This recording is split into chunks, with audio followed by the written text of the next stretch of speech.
I'm a big fan of Brian Duffield, and I loved the idea that this would be a female-led project.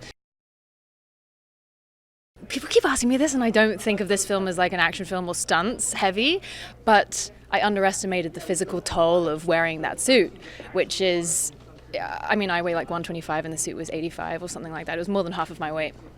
And just standing was a task. And so it would take us 15 minutes to get into the suits. And then when we were in them, no pee breaks, like you're stuck 6 hours. And it was so heavy that between takes, we would clip into these C-stands and we would just stand. We'd stand in a line and we looked like a conveyor belt of Buzz Lightyears. It was a stunt in itself, just wearing the costume. The majority of it was practical. There were a lot of amazingly built sets, and then when we were on the ocean floor traveling between stations, it was a giant warehouse. They covered the floor in sand. They pumped it full of Atmos. There were no lights on, and so you couldn't see. It felt like you were on the bottom of the ocean. And it helped that we were on rigs so that we would move in slow motion, and then we had to talk at a normal speed at the same time. Surprisingly hard, but yeah, it definitely made you feel like you were there. I think that it's really healthy to raise your heart rate, and if you go see it in the cinema, you're probably going to get some heart palpitations, get some clammy hands. I grew up a big fan of action movies and science fiction movies, and when I was a kid, one of my favorite movies was James Cameron's The Abyss, and this reminded me of that. The most interesting part, and I'm sure you're probably going to hear a lot about this, was the suits that we had to wear. We had to wear these big, giant, deep sea diving suits that were made for us by this company, Legacy, which is Stan Winston's company, and that was it was exciting and scary and challenging. They were about 100 pounds each, I think, and so I was a little ill prepared for that. You had to basically be kind of like a weightlifter every day on set. You're carrying around a ton of bulk. Always. Anytime that you can film something with as many practical effects as possible, it only just makes it more believable for you to lose yourself in it without wondering how they're going to fill in the gaps later on in post-production. I prefer to work that way whenever it can be done. Sometimes it's harder, but the fact that they went the extra mile to build the sets that they built, my jaw dropped the first time we walked onto the soundstage and I saw what they've been working on for so many months. It was, the level of production value was so extreme and so exciting. You're always lucky to work with practical effects. When I first read the script, I was into the idea that these characters were kind of like roughly drawn and that they were thrown into the trauma of the movie so immediately.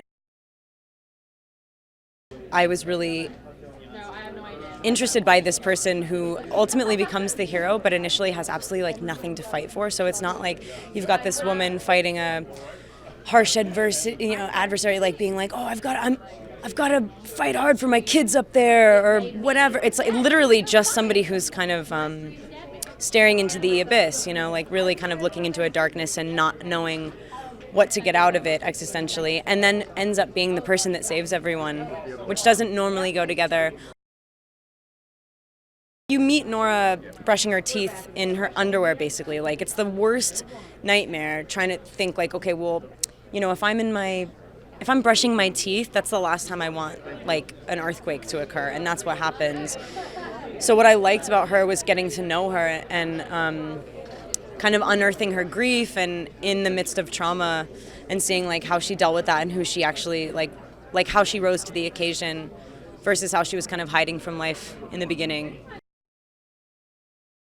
We shot dry for wet, which meant that we needed to wear the suits that were not submerged. They were really heavy. They were depending on how much you weigh and your size, it weighed basically as much as you did.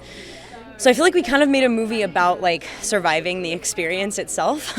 So there was really no faking the discomfort or the claustrophobia. We couldn't move. We were very much under a heavy, heavy rock. It's scarier. It's just a bigger experience. If you watch it on a big screen, it's the whole thing is quite literally immersive. I think what you take from it is what does it feel like to stare into utter darkness and wonder what's behind it in every way.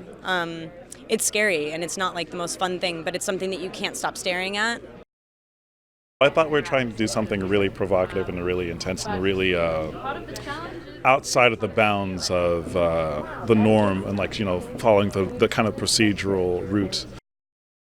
When you get a script and you read it that fast, it's good. It's like you're just like trying to get to the end. You want to know what's going to happen, and you just know that like that feeling that you have while you're reading it, like it's going to be crazy when you actually fulfill it and turn it into a movie. Doing a film like this where we knew we were going to be doing a lot of practical effects, and obviously shooting underwater is incredibly difficult, we wanted to find a way that would make the movie as tangible as possible without actually always having to be underwater. So we did this dry for wet technique where the actors were really in the dark and really, in these confined claustrophobic spaces, and then that would help their performances, and it would really feel like you were actually down there at the bottom of the ocean. And a lot of the times when you're seeing the stress on their faces or the intensity, it's real because they're really wearing these like 100-pound suits.